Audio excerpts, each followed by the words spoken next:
Have you ever walked past an old, dark window at night and caught a flicker of movement out of the corner of your eye? You tell yourself it's just a trick of the light, your own reflection distorted by the glass.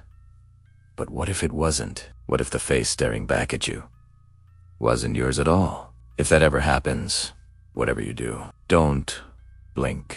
Tonight, we're delving into a story that haunts the very idea of reflections. Atali known as the woman in the glass. In a forgotten corner of an otherwise ordinary town, there sits a house. It's been boarded up for as long as anyone can remember. Its history swallowed by time and neglect. The paint is peeling. The garden is a wild tangle of thorns and weeds, and the windows are coated in decades of grime. No one can recall who lived there or why they left, but the neighborhood kids have their own stories, whispered in hushed tones during sleepovers and around campfires. They talk about the woman in the glass, a spectral figure who exists only in reflections, a ghost trapped between worlds. They say she never appears in real life. You could stand in front of that house in broad daylight and see nothing but a decaying structure. But at night, in the reflection of its dark, dusty windows, she waits. One crisp October evening, a group of teenagers found themselves standing before the decrepit house, fueled by bravado and the thrill of a dare. The target was Maya, known for her skeptical nature. Her friends dared her to press her face against the grimy glass of the front window to see if the local legend was true.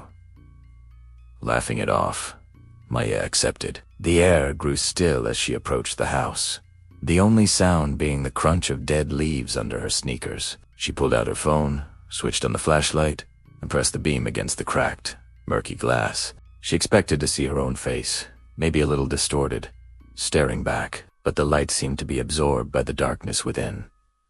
Her reflection was gone. In its place, framed by the flashlight's glow, was someone else. Standing just behind where her reflection should have been was a woman. She was unnaturally pale, with long, stringy black hair that veiled most of her face, but what Maya could see made her blood run cold. A grin, a wide, stretched, impossibly long grin that didn't look human. It was a predator's smile, full of silent, terrifying promise. Maya gasped and spun around, her heart hammering against her ribs. There was nothing there. The porch was empty. The overgrown yard was silent. Her friends stood a few feet away, their faces a mixture of fear and anticipation. "Did you see something?" one of them whispered, shaking her head, trying to convince herself it was her imagination. Maya turned back to the window. The woman was still there, but she was closer now, much closer. Her hand, pale and skeletal, was pressed firmly against the inside of the glass, as if trying to push through. Her grin seemed even wider, her unseen eyes fixed directly on Maya.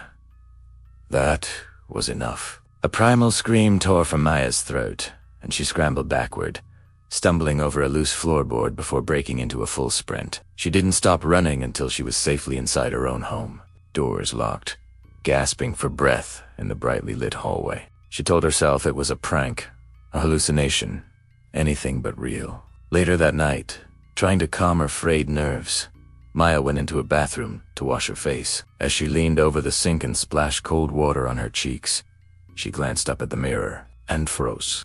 In the corner of the reflection, standing just behind her shoulder, was the same pale face, the same curtain of black hair, the same horrifying, inhuman grin. She screamed and stumbled back, her hand lashing out and smashing the mirror. The glass spiderwebbed and crashed into the sink, tiny fragments scattering across the floor.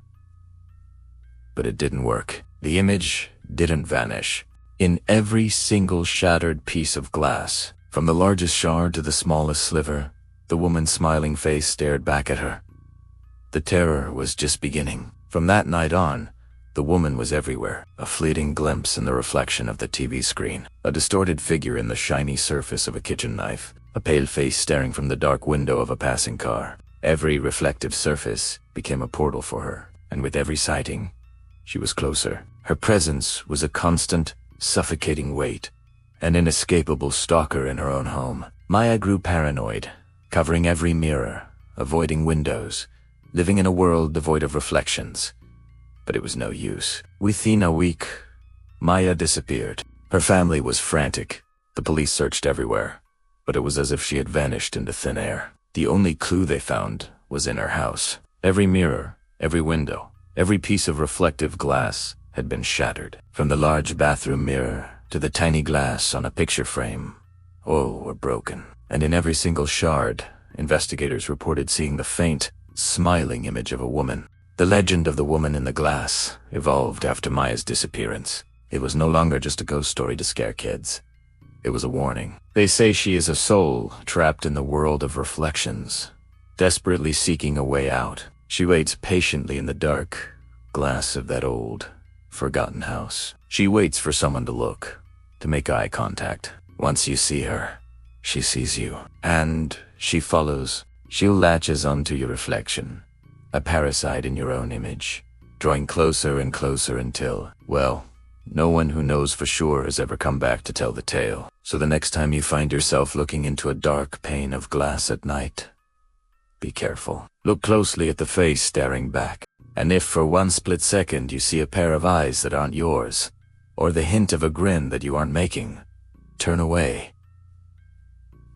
Run.